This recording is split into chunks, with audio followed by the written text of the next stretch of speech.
morning, squad. Welcome back to MadMizzy Sports Morning Show, the number one spot for everything sports talk, sports news, sports debate in the morning. Happy Friday. We have another great rundown today. We're going to start it off breaking down the news of Brittney Griner being moved to a new location. What does that mean for Brittney Griner and where is she at in her new location? Then we're going to touch on Thursday night football of the Titans beating the Packers in Green Bay 27-17. Are the Titans a new team this year that can actually contend for a Super Bowl? And let's move into basketball. The Nets win, and we got to touch on the Kevin Durant comments that happened preceding the blowout to the Sacramento Kings on, what was that, Wednesday night? So we got to touch on that. Then we got to touch on the Kyrie Irving expected return by Sunday. What does that mean for Kyrie Irving? What does that mean for the Brooklyn Nets? And will the Brooklyn Nets finally turn it all the way around this season? Then we got to focus on Illinois at Michigan in the big house. Who's going to pull out the win? Y'all already know where I'm leaning towards, and we got to get y'all prepared for the big rivalry game of Michigan, Ohio State. That's going to happen next Saturday. And then, seeing as my San Francisco 49ers play on Monday Night Football, I'm going to wait to break down my Niners game for my episode 57 that will happen on Monday. And we're going to break down Sunday Night Football of the Chiefs at the Los Angeles Chargers. Let's get right into it, gang. So yesterday, Brittney Griner's agent did release the news that they did know the location of Brittney Griner. She is about 210 miles east of Moscow, where she was being held during her trial. She is in a Russian penal colony now, and this is going on the 9th month. She's been wrongfully detained in Russia. This is just another stint and another stage in her being a political pawn for Vladimir Putin. Hopefully, like the Biden administration says, since the midterm elections are finally done, hopefully Brittney Griner can get back to negotiating, getting Brittney Griner back over here in exchange for prisoners or whatever the case may be. Hopefully they can get back into that conversation. But yeah, just prayers out to Brittney Griner, prayers, well wishes, and stay strong, sister. Prayers out to the friends and family of Brittney Griner. Y'all have to stay strong for her and maintain a strong aura and continue to fight. This is a 9-year sentence that she received. She will not be in Russia for 9 years. We cannot allow Brittney Griner to sit in a Russian penal colony for 9 years. We cannot.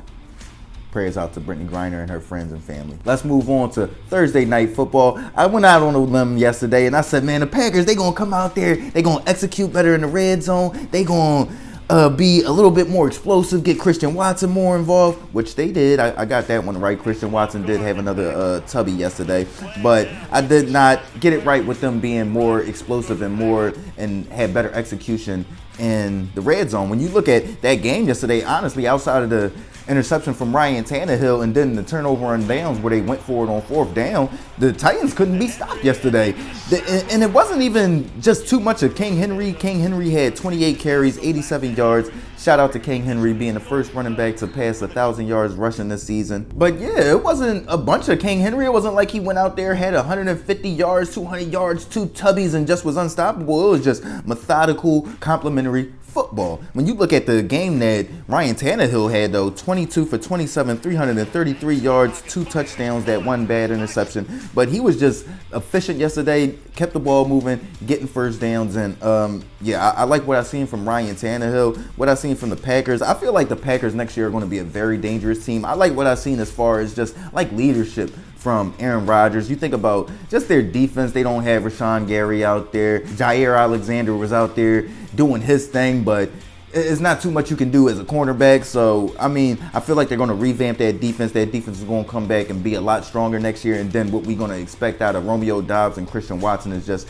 they're going to live up to that hype a lot faster next year. And I feel like A-Rod is going to come back on a mission, but they are done this year. Stick a fork in them. What they at? 4-7 right now. 6 games left. 4-7. Yeah, 6 games left. So, hey, man, I don't see them making a huge run for the playoffs right now, especially dropping this game that they sorely needed. And Aaron Rodgers was missing passes all over the field. But are the Tennessee Titans a little bit different as a team? I would say not. We see wins like this from the Tennessee Titans every year where it's like, oh, are they different? Is Ryan Tannehill going to come into the playoffs and actually be able to compete with Josh Allen, Joe Burrow, Patrick Mahomes, Lamar Jackson? No, he will not be. No, he will not be. And if they don't get what they expect out of King Henry as far as 120 plus yards on the ground, then they'll probably be out of there in the first and second round again. I love the Tennessee Titans. I love me some King Henry. I love me some Mike Vrabel. But to me, they're just the same old team. They're just the same old team. A very good, tough, gritty team. But I don't know if they have enough firepower to get past some of that firepower that they'll face in the AFC playoffs, and that's been shown over the past 2 playoff runs. Let's move on into basketball.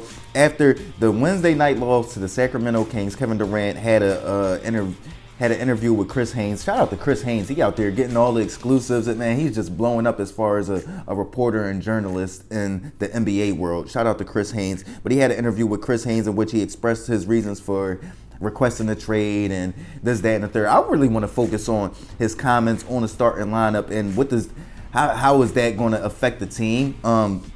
When you go out there and you say, look at our starting lineup that has Edmond Sumter, Royce O'Neal, and Claxton. He just named the entire starting lineup, including himself, and he said, y'all expect us to win with that?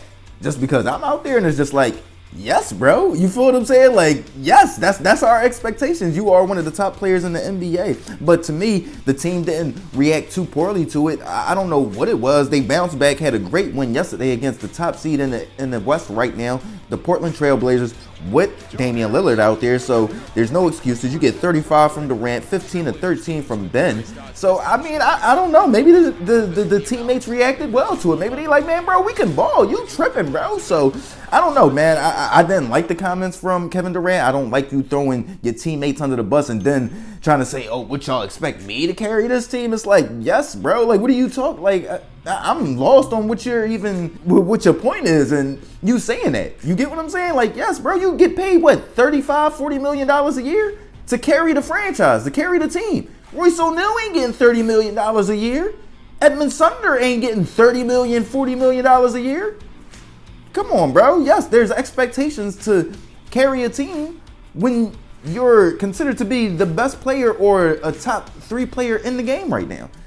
In the top 10 player all time. Yes, there's high expectations. But looking at it, the Nets did win last night, 109, 107. Like I said, you get a double-double from Ben Simmons. So maybe it was something that they needed a little extra motivation. You get what I'm saying? Let's move on to the news of the Brooklyn Nets. And Kyrie Irving is expected to return back to the Brooklyn Nets Sunday. What does that mean for Kyrie Irving and the Brooklyn Nets moving forward? I really don't know, man. What I know what we're going to see is, though, Kyrie is going to come back. He's going to ball. He's going to have some great games. Then he's going to have some down games. He's going to have some games where he looks like he's uninterested and he's not engaged in the game. So we know what we're going to get from Kyrie Irving. The Brooklyn Nets are 2-6 so far this year with Kyrie Irving in the lineup. That is not Kyrie Irving's fault. The man is averaging, I think, 27 points per game this year. He is just absolutely snapping when he was playing this year, doing everything that he could offensively. But like a lot of people say, they are one-man shows. They don't try to get other people involved. They just go out there and ball like it's Rucker Park. That's literally what they do. But I'm interested to see how Kyrie Irving is going to react to Jacques Vaughn, how he's going to receive that coaching. I'm very interested to see what's going to be the next conspiracy theory that Kyrie Irving connects himself to. First, it's the flat Earth theory. Then it's the COVID-19. Well, that wasn't a really theory, but he wanted to jump on that bandwagon and be a voice for the voiceless. And then you got what's going on this year. So to me, I'm interested to seeing what's coming out of Kyrie Irving's Twitter account next. You feel what I'm saying?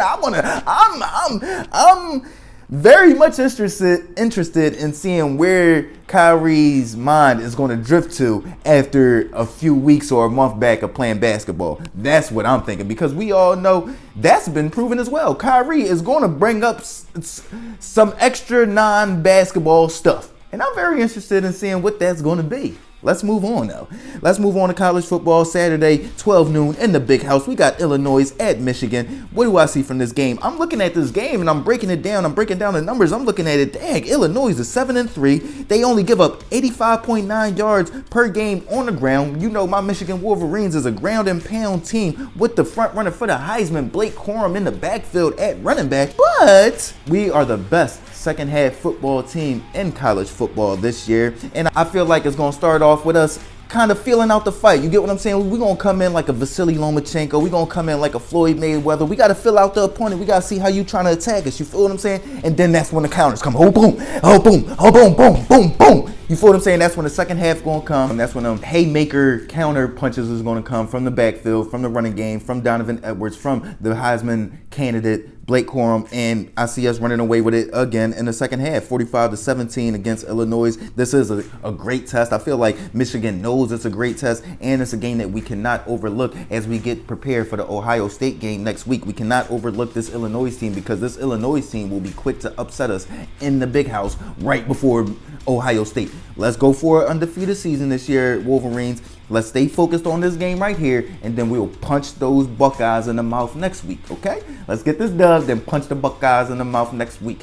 Yeah, 45-17, Michigan over the Illinois Fighting Illini. Let's move forward to Sunday, and let's preview the Sunday night football game of the Chiefs at Chargers. That gave us a brilliant game in Kansas City earlier this year. What was that, week 2, week 3, something like that? The one thing I do want to address with that game is that why are national analysts trying to push a narrative that it was a guaranteed win for the Los Angeles Chargers if they would have scored a touchdown instead of throwing a pick six while they were in the red zone? The game was tied. So even if they scored a touchdown, they would have only went up 7 with, I think, about 5 minutes left, and Patrick Mahomes on the other side.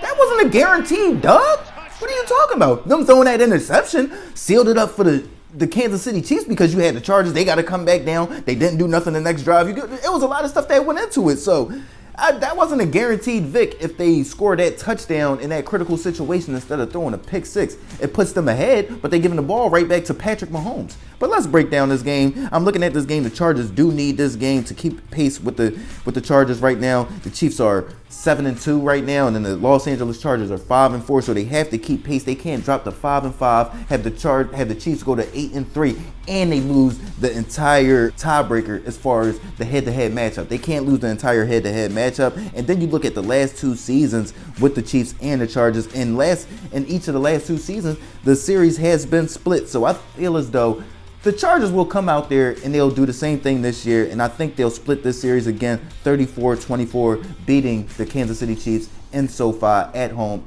in Los Angeles. I think that the Chiefs, when I look at the Chiefs and Chargers game, this is always a game that is unpredictable, and it's a divisional matchup where 2 opponents very much know each other. So it really doesn't matter about the record. It doesn't matter about this, that, and the third. They're going to come out there. They're going to compete. And I feel as though the Chargers are going to be geared up, motivated to win this game. They have to win this game. So I'm going to go with the Chargers, 34-24. Let me know what y'all think, though. This is MadMizzy Sports Morning Show, Thursday Night Football. The Titans beat the Packers 27-17. Is this a different Tennessee Titans team that we've seen previously in the past? Brittney Griner moved to a new location, 210 miles east of Moscow. Prayers out to Brittney Griner, her family, and her friends. Stay strong, Brittney Griner, your family and your friends. We are with you. You're not going to spend 9 years in Russia. The Nets win. What does the Kevin Durant comments and then follow with a Nets win mean? And then Kyrie Irving expected to be back on the Brooklyn Nets Sunday against Memphis. What does that mean for the Brooklyn Nets and Kyrie Irving? Who do y'all have in the Illinois Fighting Illini visiting the Michigan Wolverines this Saturday in college football in the Big House? Who do y'all have in that game? And then break down this Sunday night football game of the Chiefs at the Chargers. Who do y'all have in this game? MadMizzy Sports Morning Show. Like, comment, share, subscribe, listen, alert. MizzyWorld Entertainment. Gang.